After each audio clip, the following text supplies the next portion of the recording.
Aujourd'hui, on se retrouve dans une vidéo très spéciale. Il est venu le temps d'élire la meilleure Ichiban Kuji 2024. On est quand même en février, Fonzie, hein. Ce n'est pas moins de 9 collections incroyables que j'ai évaluées sur 4 critères. La qualité des figurines, les teintes, la rareté des lots et bien évidemment la nostalgie.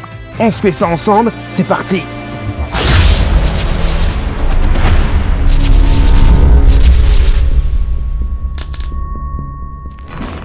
Hey, salut tout le monde, c'est Franzy Stark et bienvenue sur ma chaîne là où passionné rime avec qualité. 9 Ichiban Kuji, exactement comme l'année dernière, Bandai ne nous a pas laissé respirer. Nous avons eu diverses licences et variées. Dragon Ball GT, Dragon Ball Daima, Dragon Ball à l'ancienne, Arc Buu, Arc Cell et très peu d'Arc Frieza. Mais en même temps, c'est normal, ils ont poncé les sujets l'année dernière. Nous avons eu aussi pas mal de prises de risques de la part de Bandai avec de nouvelles gammes, Snap Collection avec ses véhicules, Dragon History avec la gamme Revival Moment, Fantastic Adventure dont aucune gamme n'a été estampillée et deux nouvelles gammes qui viennent se greffer au leader des gammes Ichiban Kuji, à savoir les Master Lease avec de la Master Lease Plus et la Master Leave Collection. On commence tout de suite avec la 9e place et c'est pour moi la moins bien des Ichiban Kuji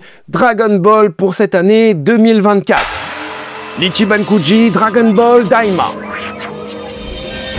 Une Ichiban Kuji qui a eu du mal à convaincre les collectionneurs cette année et même en mettant un Shenron en Last One pour attiser la hype, la loterie n'a pas eu l'effet escompté. Probablement à cause de la série qui se fait bâcher de plus en plus sur les réseaux sociaux ou tout simplement le manque de détails sur les figurines avec un chara design grotesque et une sortie d'usine des plus déplorables. Ichiban Kuji, Dragon Ball Daima, et là je vous parle avec pas mal de recul, ça ne m'a pas hypé.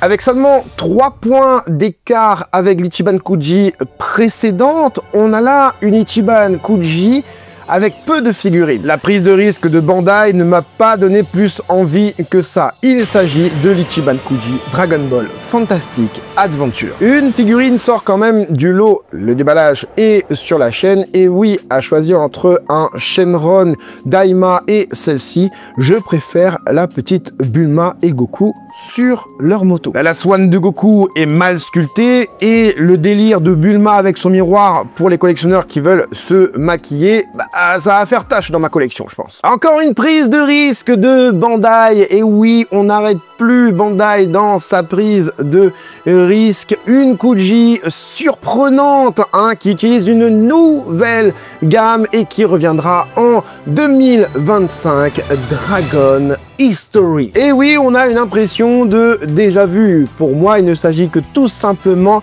de matchmakers à leur prime. L'idée des compositions sont reprises d'anciennes figurines Dracap pour certaines, et les autres nous plongent tout droit dans la nostalgie, ce qui hisse la loterie à la 7e place de mon classement. J'ai été agréablement surpris par la Goku et Vegeta, et je suis tombé sous le charme de Bulma et Goku, goûtant pour la première fois l'eau de la mer. Nostalgie. En 6e place, la toute première Ichiban Kuji de l'année 2024 tape fort avec de la nouveauté dans le choix des personnages. Dragon Ball X Gegito Tenkaichi Budokai. Une très bonne collection. Mais la concurrence est rude. Ouais, l'annonceur est hyper bien sculpté et dynamique. La position de Chichi ado dans son G d'époque apporte un brin de nostalgie. Ma Junior est accurate de ouf. Et le Goku avec l'ombrelle est énorme. Autant vous dire tout de suite qu'on rentre déjà dans le haut du panier en termes de réalisation. En 5e position, à seulement 1 point d'écart avec l'Ichiban Kuji précédente, on reste dans la série X avec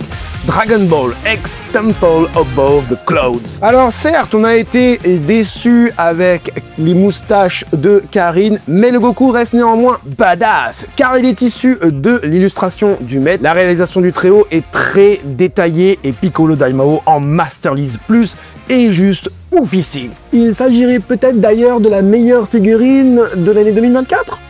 Baby. Par contre, la Master Leave Collection, une nouvelle gamme de Master Lease, ça n'a pas convaincu beaucoup de collectionneurs. En même temps, elle coûte un bras. J'ai quand même craqué sur 3 figurines de cette Ichiban Kuji Kami, Piccolo Daimao et l'incontournable Yajirobe que j'attendais depuis la première Ichiban Kuji X. Avec ses courbes rondouillardes et cette nostalgie qu'il m'apporte, cet Ichiban Kuji, c'est presque du sans faute si tu es un fan absolu de Dragon Ball de la première heure.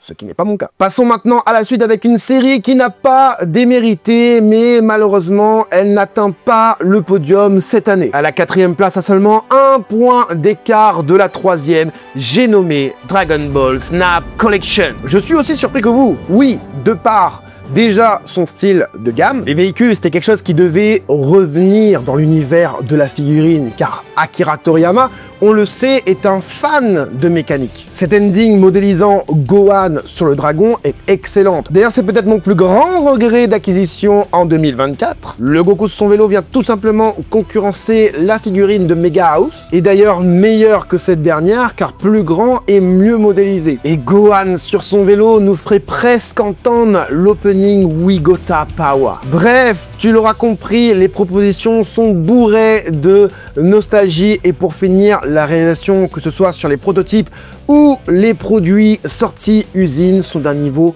jamais atteint. On peut dire que Bandai signe là de véritables petits bijoux que tu peux exposer partout dans ta maison. Et nous arrivons enfin dans le top 3 de ce classement. Cette Kuji a su séduire bon nombre de collectionneurs par ses figurines à la fois classiques et moderne, combinant un design intemporel, mais aussi très dynamique, des propositions jamais réalisées. J'ai nommé Duel for the Future. Certes, il y en a à jeter, mais il y a aussi des must-have. Une nouvelle proposition de celle viendra ravir certains collectionneurs qui sont passés à côté de la V1. Moi, pour ma part, j'ai viré l'ancienne pour la nouvelle. La meilleure figurine de cette Ichiban Kuji se nomme pour moi Mister Satan. Là où tout est réuni en termes de réalisation, sculpte détaillé, broche badass sur toute la figurine et la rareté de proposer un personnage secondaire avec des traits parfaitement retranscrits font que cette Kuji arrive à la 3e place de mon classement. Et non, ce n'est pas grâce à Goku Ange et Kaio Masterlies Plus qui positionne cette loterie ici, même si pour certains elle incarne un must-have, et je comprends très bien avec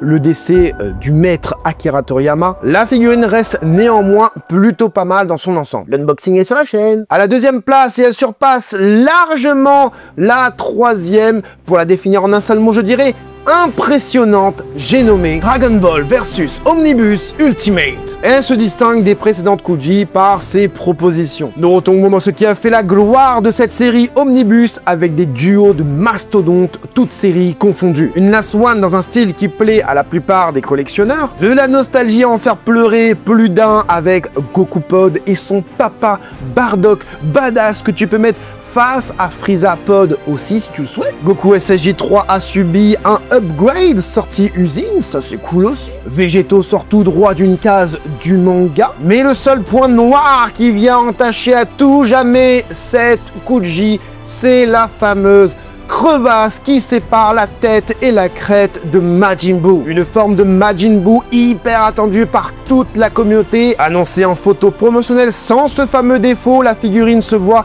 downgrade lors de son exposition à la Jump Festa 2025. Heureusement qu'il y a la Super Baby 2 qui vient relever le niveau avec une réalisation sortie d'usine aussi bien que le prototype, un regard accurate, une palette de couleurs choisie minutieusement apposée sur la figurine. Bref, si j'avais pas déjà des personnages de cette Kuji, j'aurais acheté toute la loterie. Au fil de ces dernières années, la collection Omnibus a clairement frappé fort avec des figurines d'une qualité exceptionnelle, une gamme innovante et des personnages ultra populaires. C'est pour cela qu'en tête de mon classement, qui est la meilleure Ichiban Dragon Ball 2024, se trouve Dragon Ball versus Omnibus Amazing. Que dire de ces propositions? Piccolo qui se sacrifie pour Gohan dans un sculpte badass gorgé de nostalgie. Bon, il y a aussi des parts d'ombre, hein, comme chacune des Ichiban Kuji nommées précédemment, avec un Goku Gohan en dessous du niveau de finition attendu, un Vegeta en mode Golgoth qui fait tout juste le taf auprès de ses autres mastodontes de précédentes Ichiban Kuji. Une forme 2 à celle très attendue aussi, donnant une pleine satisfaction aux collectionneurs ayant acquis les formes 1 et perfectes.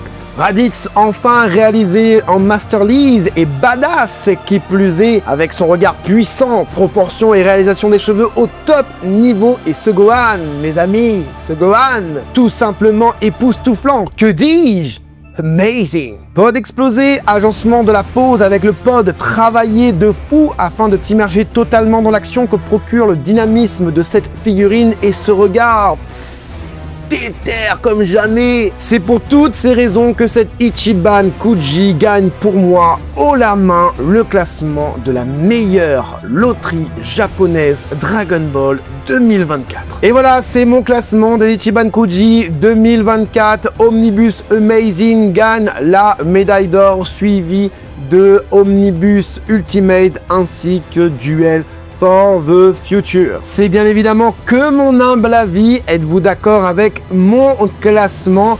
Quel Kuji vous a le plus marqué cette année? Répondez-moi en partageant votre top 3. Mon style de figurine, c'est plutôt la badassitude, alors les omnibus reflètent bien cela. Le grand manquant pour cette année sera encore comme d'habitude, et ça pour beaucoup de collectionneurs, l'Ichiban Kuji se centrant sur les films Tapion, Bojack, Hildegarde, Whis, bref, tout ce que j'ai mis dans mon poisson d'avril que vous pouvez aller voir juste ici en vidéo. Allez-y, ça vaut le détour. J'espère que cette année 2025 nous réserve encore des surprises. On n'a pas trop eu de réutilisation de sculptes en 2024. J'espère que ça continuera en 2025. On avait beaucoup râlé pour 2023, je me rappelle. Les Kuji programmés pour l'année 2025, pour l'instant, je trouve pas ça foufou, hormis 2 ou 3 exceptions de figurines.